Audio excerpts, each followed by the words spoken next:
চলনবিলে উপজেলা প্রশাসন ও মৎস্য অধিদপ্তরের যৌথ অভিযান। চলনবিলের সময়ের তথ্যচিত্রে বিস্তারিত।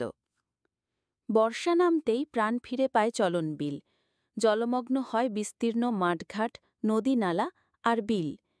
এই সময়টি দেশীয় প্রজাতির মাছের প্রজননের স্বর্ণ সময়।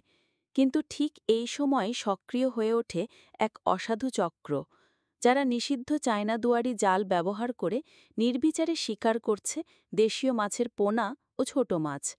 এই চক্রকে পৃষ্ঠপোষকতা দিচ্ছে কিছু লোভী মাছ ব্যবসায়ী। জেলেদের দাদনের ফাঁদে ফেলে বছরের পর বছর ধরে তারা চালিয়ে যাচ্ছে এ ভয়াবহ জলজ নিধনযজ্ঞ।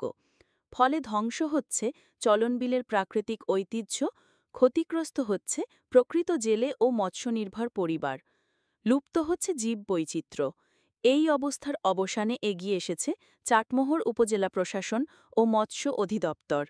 বর্ষার শুরু থেকেই তারা চালিয়ে যাচ্ছে নিয়মিত অভিযান।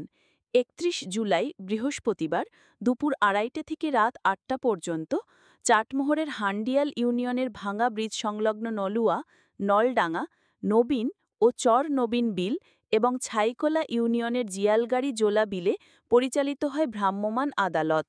মৎস্য সুরক্ষা ও সংরক্ষণ আইনে পরিচালিত এই মোবাইল কোর্টে নেতৃত্ব দেন উপজেলা নির্বাহী কর্মকর্তা ও নির্বাহী ম্যাজিস্ট্রেট মুসা নাসের চৌধুরী।